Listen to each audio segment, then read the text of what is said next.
Viewers, elevated expressway, আজকের এই elevated expressway এই ভিডিওটির মাধ্যমে আপনাদেরকে কিছু গুরুত্বপূর্ণ তথ্য তুলে ধরব।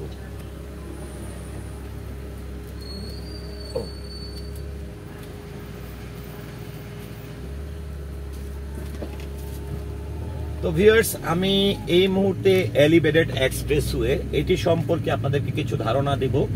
আমি কুড়িল বিশ্ব রোড থেকে যাত্রাটি শুরু করেছি। তো এই এলিভেটেড এক্সপ্রেসওয়ে ব্যবহার করে আপনারা কুড়িল বিশ্ব রোড কিংবা এয়ারপোর্ট থেকে কত মিনিটের মধ্যে কোন জায়গায় পৌঁছাতে পারবেন, এই সকল তথ্য নিয়ে আজকের এই ভিডিওটি আমি কিন্তু তৈরি করেছি। তো আমি এই মুহূর্তে কুড়িল বিশ্ব road, Dhaka two airport road যেটি রয়েছে ময়মনসিংহ রোড, তো সেখান থেকে যাত্রাটি শুরু করেছি কুড়িল বিশ্ব রোড থেকে। তো যেটি হচ্ছে যে আপনারা যারা আসলে এলিভেটেড এক্সপ্রেসওয়ে ব্যবহার করবেন তাদেরকে যেটি আমি অবগত করতে চাই যে আপনারা এয়ারপোর্ট থেকে যদি আপনারা এলিভেটেড এক্সপ্রেসওয়েটি ব্যবহার করেন, সেই ক্ষেত্রে আপনারা কিন্তু যেতে পারবেন বনানী, কাকলি, যেতে পারবেন খুবই সহজে, অতি দ্রুত গতিতে যেতে পারবেন একদম মহাখালী, ফার্মগেট, এই সকল জায়গাগুলোতে আপনারা যেতে পারবেন। তারপরে হাতির ঝিল, তো আপাতত এটি কিন্তু হাতির ঝিল পর্যন্ত কিন্তু উদ্বোধন করা হয়েছে। তো সেই ক্ষেত্রে আপনারা কত মিনিটের মধ্যে কোন জায়গাটি পৌঁছাবেন সেই তথ্যটি নিয়ে দেওয়ার চেষ্টা করছি আমি। তো আমি যেটি এই মুহূর্তে একদমই বনানী যে রেল লাইনটি রয়েছে সেটি ক্রস করছি। আমি একদম এলিভেটেড এক্সপ্রেসওয়ে বনানী রেল লাইনটি সেটি ক্রস করে যাওয়ার পরে এখানে দেখুন লেখা আছে বনানী এখান থেকে 1.6 অর্থাৎ 1.6 কিলোমিটার, মহাখালী 4.4 কিলোমিটার। তো আমি সেটি ক্রস করছি। কিছুক্ষণ যাওয়ার পরেই আমি আপনাদেরকে একটু বলবো যে এলিভেটেড এক্সপ্রেসওয়ে যেহেতু উড়ন্ত সড়ক, তার নিচের জায়গাগুলো কোন জায়গাগুলো অতিক্রম করছে সেই বিষয়ে কিন্তু আপনাদেরকে আমি মোটামুটি তথ্য দেওয়ার চেষ্টা করব। তো আমি এই যে উঁচু জায়গাটা অতিক্রম করছি, এটি হচ্ছে নিচে হচ্ছে রেল লাইন, যেটি একদমই কুড়িলের দিকে চলে গেছে কিংবা এয়ারপোর্টের দিকে যে রেল লাইনটি গেছে।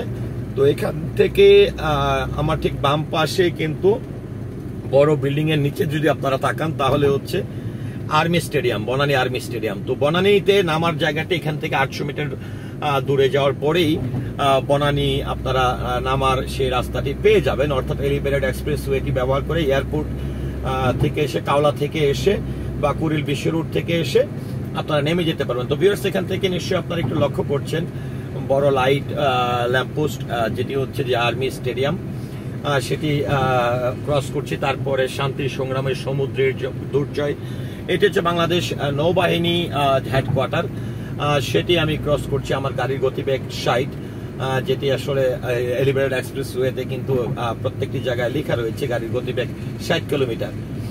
তারপরে এখান থেকে দেখুন আপনারা যদি বনানীতে নেমে যান তাহলে দেখুন বনানীতে আমি চলে এসেছি। স্পিড লিমিট 60 কিলোমিটার অর্থাৎ 60 কিলোমিটার এখানে তারা শো করছে। তো ভিউয়ার্স, আমি এখান থেকে দেখুন বামে নেমে যাওয়ার রাস্তাটি হচ্ছে মহাখালী। তো বাহির হওয়ার রাস্তা, মহাখালীর বাহিরে হওয়ার রাস্তা হচ্ছে 1.6 কিলোমিটার, ফার্মগেট 3.4 কিলোমিটার এখান থেকে। তো আমি যে জায়গাটি অতিক্রম করছি কাকলি, বনানীর বাম পাশের বড় বিল্ডিং গুলো যেগুলো দেখতে পাচ্ছেন, এটি হচ্ছে কাকলি বনানীর রোডের পাশেই যে পশ্চিম পাশে যে বিল্ডিং গুলো রয়েছে সেই বিল্ডিং গুলো কিন্তু এই মুহূর্তে আপনারা দেখতে পাচ্ছেন। সামনে যাওয়ার পরে আমরা দূর থেকে দেখতে পাচ্ছি বিআরটিএ ভবন। তো কোন মুহূর্তে কোন জায়গাটি অতিক্রম করছে আপনারা আমার কথার সঙ্গে যদি আপনারা বাম পাশটা লক্ষ্য করেন, এখান থেকে বাম পাশে আপনারা লক্ষ্য করছেন যে বনানী কাকলির পরে এসে কিন্তু এলিভেটেডে ওঠার একটি রাস্তা রয়েছে এই জায়গাটি, যেটি একদমই সেতু ভবনের পাশ থেকে। তো এদিক থেকে কিছু গাড়ি প্রবেশ করছে বা উঠে যাচ্ছে এলিভেটেড এক্সপ্রেসওয়েতে। এখান থেকে মহাখালী যেতে হলে আপনাকে বাম পাশের লেনটি ব্যবহার করতে হবে। এখান থেকে মহাখালীর দূরত্ব 800 মিটার। তো 800 মিটার দূরে যাওয়ার পরেই কিন্তু আপনারা নেমে যাবেন মহাখালীতে। তো মহাখালী কোন জায়গাটা দিয়ে আপনারা নামতে পারবেন সেটা একটু ধারণা দিচ্ছি। মহাখালী একদম এই বাস টার্মিনালের প্রায় সন্নিকটেই কিন্তু এই রাস্তাটা নেমে গেছে।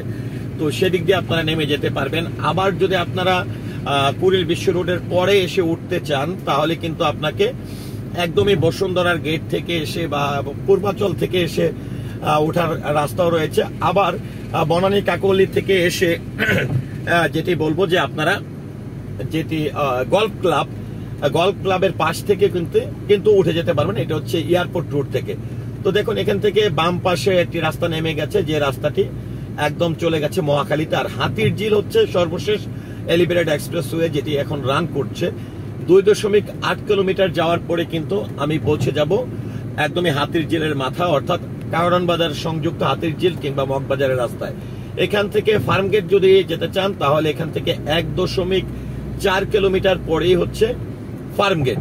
তো দেখুন এখানে প্রায় গাড়িগুলি খুবই দ্রুত গতিতে যাচ্ছে। আমরা মহাখালী যেটি বলছিলাম যে ফার্মগেটের যাওয়ার যে রাস্তাটি, সেটিও কিন্তু আপনাদেরকে দেখাবো। সামনে কোথায় নামা যাবে আরেকটি রাস্তা কিন্তু রয়েছে, নামার রাস্তা রয়েছে, সেটিও কিন্তু দূর থেকে আমরা সাইনবোর্ড লক্ষ্য করছি।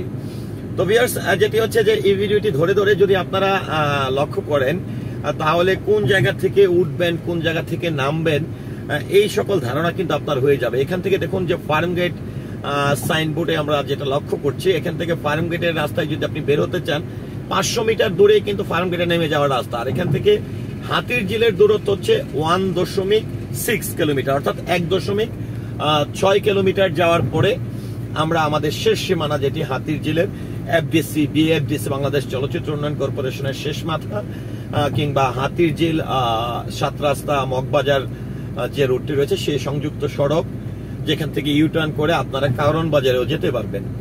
তো এখান থেকে আমরা দেখতে পাচ্ছি যে বাম পাশে যে গাড়িগুলো চলে যাচ্ছে, এই গাড়িগুলো বের হবে যে ফার্মগেট থেকে, ফার্মগেটের দিকে বেরিয়ে যাবে।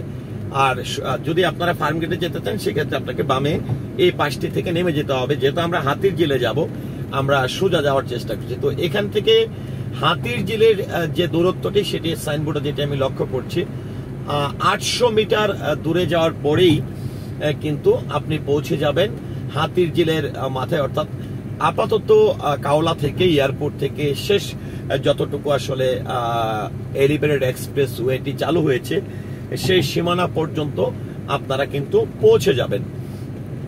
আর যেটি হচ্ছে যে এখনো দেখছি আমার ডান পাশে যেটি হচ্ছে সাইদাবাদ যাত্রাবাড়ি যাওয়ার এলিভেটেড এক্সপ্রেসওয়ের যে সড়কটি রয়েছে, সেটির এখনো কিন্তু কাজ চলছে। তো আমরা ঠিক এই মুহূর্তে আমার বাম পাশে নিচের দিকে যদি আমি তাকাই তাহলে কিন্তু বিএফডিসি বাংলাদেশ চলচ্চিত্র উন্নয়ন কর্পোরেশন বা দীপ্ত টিভির বিল্ডিংটিও কিন্তু বেশ দেখা যাচ্ছে, লেখা রয়েছে। তো এখান থেকে দেখুন সাইনবোর্ডে রয়েছে বামে ইউটার্ন করতে হবে হালকার উপর, তাহলে আমি হাতিরঝিলের একদমই মাথায় নেমে যাব।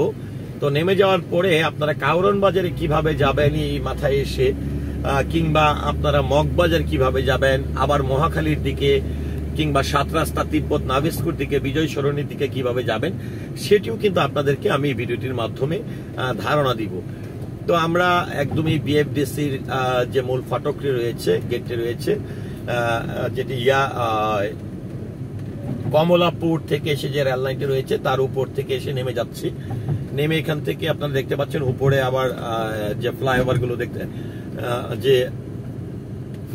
দেখতে পাচ্ছেন, এগুলো রমনা থেকে এসে কারওয়ান বাজারের দিকে নেমে গেছে ফ্লাইওভার। আবার 7 রাস্তা থেকে উঠে রমনা থানার দিকে ফ্লাইওভার গুলো চলে গেছে। তো ভিউয়ার্স, এখান থেকে বাম পাশে যে গাড়িগুলো ইন্ডিকেটর দিয়ে চলে যাচ্ছে, এই গাড়িগুলো একদমই মহাখালী রাস্তার দিকে চলে যাবে। আর এখান থেকে সামনে একদমই মাথার যে লাস্ট মাথাটা আপনারা দেখতে পাচ্ছেন, ট্রাফিক সিগন্যাল বা ট্রাফিক লাইটটি, এখান থেকে যদি আপনারা ডানে ইউটার্ন করেন তাহলে চলে যেতে পারবেন কারওয়ান বাজারের দিকে। আবার যদি এখান থেকে সোজা চলে যান তাহলে একদমই হাতিরঝিল হয়ে রামপুরা, বাড্ডা বা মালিবাগ টু একদম বসুন্ধরা রুট যেটি রয়েছে, কুড়িল বিশ্ব রুট, সেদিকেও যেতে পারবেন। আবার এই রুটটি ব্যবহার করে একদমই রামপুরার পাশ থেকে ইউটার্ন করে আবার মগবাজারেও আসা যাবে। তো ভিউয়ার্স, এই ছিল এলিভেটেড এক্সপ্রেসওয়ে নিয়ে, কিংবা এলিভেটেড এক্সপ্রেসওয়ে যেটি এয়ারপোর্ট কাওলা থেকে চালু হয়েছে, তারপরে এসে শেষ সীমানা যদি বলি তাহলে বলবো যে এটি হচ্ছে শেষ সীমানা। তো সেখান থেকে ভিডিওটি সম্পর্কে আপনার মতামত কি, আর আমার ভিডিওটি যদি গুরুত্বপূর্ণ মনে হয়ে থাকে বা আপনার কাছে ভালো লেগে থাকে অবশ্যই ভিডিওটি শেয়ার করার জন্য অনুরোধ করছি। সেই সাথে আমার পুরো ভিডিওটির সঙ্গে থাকার জন্য সকলের প্রতি কৃতজ্ঞতা এবং ধন্যবাদ জ্ঞাপন করছি। সবাই ভালো থাকুন, সুস্থ থাকুন, নিরাপদে চলুন। আল্লাহ হাফেজ।